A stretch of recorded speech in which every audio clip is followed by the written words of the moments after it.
నమస్కారం. మంగ్లీకి సంబంధించి case update అండి మీలో కొంతమంది అడుగుతున్నారు. నేను సింపుల్గా రెండు పాయింట్లు చెప్తాను. సరే 4 పాయింట్లు చెప్తాం. ఫస్ట్ థింగ్, నేను గతంలో రాజకీయం చేయలేదు, నేను డబ్బు కోసం పాడలేదు అది అంది. ఆమె చేసిందే రాజకీయం, పాడిందే డబ్బు కోసం. ఎవరి దగ్గర అంటే వైసీపీ, జగన్, ఇక వాళ్ళ భజన. అదే ఈరోజు టీడీపీ వారిని మరింతగా మంగ్లీకి సంబంధించిన గతంలో వీడియో మొత్తం బయటపెట్టేలా చేస్తున్నారు. సో ఇది పక్కన పెడితే సంపత్ నాయక్ అని Telangana movie artist association I think ప్రధాన కార్యదర్శి అనుకుంటా, సెక్రటరీ అనుకుంటా సంపత్ నాయక్. ఆయన తెలుగు మూవీ ఆర్టిస్ట్ అసోసియేషన్ ఉంది దానికి, తెలుగు ప్రొడ్యూసర్ కౌన్సిల్ దానికి లెటర్లు రాశాడు. ఏమని? మంగ్లీకి ఆఫర్లు ఇవ్వద్దు, సింగర్ గానా యాక్ట్రెస్ కానీ ఆఫర్లు ఇవ్వద్దు. ఎందుకు? అతను నాయక్, ఈమె నాయక్, అంటే లంబాడ్ అంటారు అనుకుంటారు సామాజిక వర్గం. అక్కడ వచ్చేసి చూస్తూ ఉన్నప్పుడు మన తెలంగాణలో లెక్కలు తీశారు కదా, వాళ్ళు బాగానే డబ్బు సంపాదించినారు, బాగానే కూడా ల్యాండ్స్ అవన్నీ బాగానే ఉన్నాయి. దానివల్ల ఏమైందంటే ఎవరైనా ఫెమిలియర్ పర్సనల్ క్యాస్ట్లో ఉన్నారన్నప్పుడు వాళ్ళు ఏం చెప్తే పాపం నమ్మేస్తున్నారు. అలా మంగ్లీని ముందు పెట్టో లేదా మంగ్లీయే ముందుందో కానీ భారీ స్కామ్ చేసింది. నేను ఆధారాలు మొత్తం సేకరిస్తా, త్వరలో మొత్తం బయట పెడతా. ఇప్పుడే దొరికిన ఆధారాలు మొత్తం చూసినట్టయితే మంగ్లీ తెలిసి ఇదంతా చేసింది, స్కామ్ అంతా డబ్బులు వెనకాల పోగేసింది. ఆ హేమకాంత్ రెడ్డి, సుబ్బారావు, మధు వీళ్ళంతా కలిసే చేస్తారా, విడిగా చేస్తారా, తర్వాత మాట్లాడుకుందాం. మంగ్లీ అయితే కావాలని స్కామ్ చేసింది, తన పేరు పడి అమాయకులు బలి చేసింది అన్నాడు. ఇక అతను అన్నదానికి ఆధారం ఏంట్రా బాబు అన్నప్పుడు మంగ్లీకి సంబంధించి సుబ్బారావు వెళ్ళి కేసు పెట్టే వరకు మంగ్లీ కేసు పెట్టలే, ఎవరి మీద? మధు మీద కేసు పెట్టలే. ఇక్కడ మధు అనే వ్యక్తి కదా ఇక్కడ మొత్తం ఆడింది.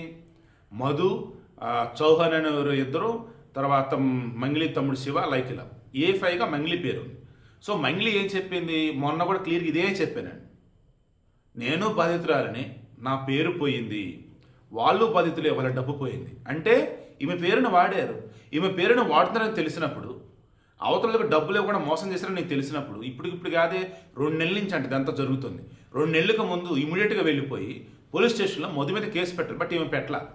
అంటే సెటిల్మెంట్ కోసం చూస్తూ కూర్చుందా, లేక ఈమెకు రావాల్సిన ఈమెకు అందేసినాయా? క్లియర్ ఇక్కడ వీడియోలో మెయిన్ నేను చెప్తాను ఒకే ఒకటి.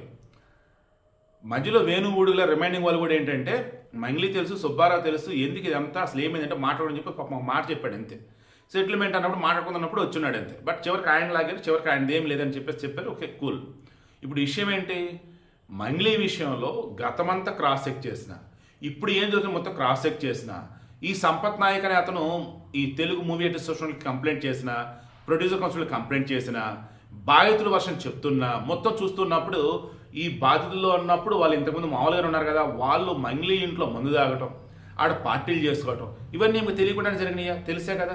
ఆ డబ్బు కట్ల నోట్లు ఇవన్నీ తెలియకుండా జరిగాయి, తెలిసే కదా. అంటే మీకు తెలుసు, ఈమె పేరు ఆడుతారనే విషయం తెలుసు, ఈమె ఇన్వాల్వ్మెంట్ ఉందా లేదా త్వరలో తేలిద్ది. బట్ ఇక్కడ మనం మాట్లాడుకుంటుంది రఫ్గా పైన చూస్తున్నా కానీ ఈమెకి తెలిసే జరుగుతుంది స్కామ్, లేదా తెలిసే డబ్బు సేకరణ జరిగింది. అరే నా పేరు వాడొద్దురనో లేదా తేడా జరిగిందన కానీ ఇమ్మీడియట్గా వచ్చేసి బాధితులకు ఎంతకంత న్యాయం చేయాల్సింది.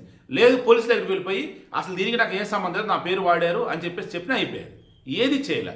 ఇప్పటికిప్పుడు సుబ్బారావు కేసు పెట్టాక నా పరువు పోతుంది, నేను బంజారా ఆడబడిని, నేను కష్టపడి ఎదిగిన దాన్ని, నన్ను పాట కోసం బతుకుతున్న దాన్ని, నన్ను లాగొద్దు, బద్నాం చేయొద్దు, ఇవన్నీ చెప్తున్నావు అన్నప్పుడు ఆయన గతంలో తాలూకు మొత్తం వీడియోలు బయటికి తీస్తున్నారు. సో కర్మ ఎవరిని వదిలిపెట్టదండి. సో మొత్తానికి ఈమెకు సంబంధించి అన్నప్పుడు వాళ్ళ కమ్యూనిటీ వాళ్ళే, ఈ సినీ ఇండస్ట్రీ వాళ్ళే మొత్తం బయట పెడతామన్నారు. బాధితులు అన్న వాళ్ళు ఎవరైతే ఉన్నారో వాళ్ళ కమ్యూనిటీ వాళ్ళు అత్యధికంగా ఉన్నారు, వాళ్ళు మొత్తం బయట పెడతామన్నారు.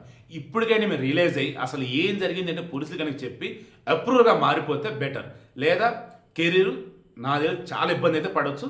ఎందుకంటే బాధితులు చాలా వేదనతో ఉన్నారు, బాధతో ఉన్నారు, కోట్ల డబ్బు, అండ్ వాళ్ళ కమ్యూనిటీ వాళ్ళు కూడా చాలా సీరియస్గా ఉన్నారు ఈసారి మాత్రం మంగ్లీ విషయంలో.